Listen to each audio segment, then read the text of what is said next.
Hey, what's going on guys? Today I'm going to be showing you how to get easy solo wins in Warzone Urzikstan. So we're going to be going for intel contracts, and you notice on the map that they're always usually close to these redeployed drones. So just have to look for them on the map. You usually spot one 8 times out of 10. You'll see one right next to an intel contract. And the reason we go for the contract right beside the redeployed drone is that we can just take the redeployed drone right away, fly to the contract, wasting no time. And yeah, I honestly do not know how I didn't die there, but that's alright. We keep moving. I plant the claymore here, which comes in pretty clutch in a few moments. So yeah, I kept rotating, went to the other side where the zip line is. Once I got up there, I noticed that my claymore went off. So obviously it means he went down the other side. So this was my opportunity to hit the redeploy drone. And I take the drone right over to the contract. And if you're not familiar with these intel contracts, you basically upload some intel and it will give you a peek at the next circle. It's basically the recon contracts from the older war zones, and you'll notice that it's very crucial for the rotations heading into the last few circles. Typically I'd like to get at least 2 intel contracts, but for this win I only got one. It turned out pretty good. So given I did the intel on the second circle, I got a peek at the third circle, so it gave me a good idea of where the final circle may be. And you can say it comes with practice, but honestly it's kind of a guessing game of where you want to end up camping in that last circle. It's definitely a major help to secure that W. But anyways, we have our loadout here. I like to use the sleight of hand, double time, stalker, and high alert for the perks. All of these will definitely help you increase movement speed, help you win those gunfights. And as for the high alert, it's great when people are kind of creeping up on you from behind or just from the side. So moving on to my primary weapon, which is the DG58 LSW. It's an LMG and it definitely rips through enemies, barely any recoil on it, so there are the attachments. As for my secondary, I use the Rival 9 SMG. It definitely rips, it's pretty quick, and it deals pretty good damage. So you may have noticed I've been using some recon drones, and honestly the intel contracts usually give you some portable radars, recon drones, things like that. It's definitely very key for advancing through your rotations. And obviously the best is the UAV, which you can buy. The intel gives you 7 grand, so it's pretty good cash. But for this game I just got a few recon drones, so it definitely helped. Once I spotted the enemies around me, I basically used that to my advantage to rotate to the next building that I want to go to. And typically I like to rotate with redeployed drones or PRDs, which you can buy from the pay station, or you also get them from the intel contracts. But in this case I found a satellite tower because running out in the open in this game is just asking to get killed. So yeah, it's definitely a risk either way, but I much prefer flying to where I want to go. You know, it's definitely easier and a lot faster. So you can see that I'm flying to a building that I pinged in circle, and basically I'm just going to set up shop in that house and maybe set a proximity mine down and just camp it out. It's a bit of a waiting game, guys, and honestly maybe not the best for high kill games, but I do promise you it's the most effective way to get easy solo wins. I'd say like 8 times out of 10 it'll set you up for that top 5 or top 10 finish at least. So you can see as I was rotating I noticed someone was flying in, and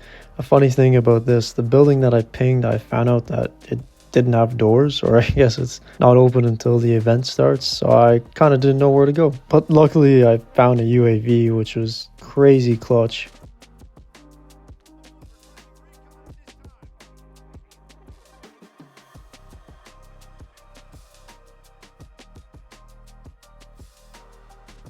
So obviously I use this to my advantage for my next rotation, and honestly I like small buildings. You just go up there, set up shop, throw a prox mine down, and you're good. And now it's back to the waiting game. And I guess you can say I got pretty lucky because in this duffel bag I actually found a bomb drone, which was very clutch. That final circle is about to come up, so you can see here what I'm doing is actually practicing my aiming. So I'll move over to the right and then try and lock onto the doorknob. This obviously passes time, but it's very great for keeping your aim warm to get you ready for those next couple gunfights you might get into. So as the gas closes in, I don't have a gas mask, so I use my DDoS, which EMPs the player. It's pretty good for close range, just letting you know that a player is close. This field upgrade is used for lethals, which will disable claymores, disable proximity mines, but it'll let me know that that player is close. Yeah, that was crazy. I came out of that gunfight with literally a centimeter of health, but we got it done. Top 3 it is, so I bust into the door here, plate up, reload, and just wait for the last 2 guys to fight it out.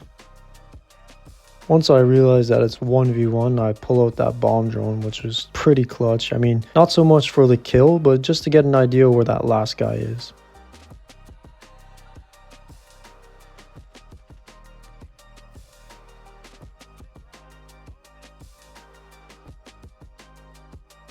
So you can see here I get beamed pretty good on the first one, but he was not ready for that DG58 laser.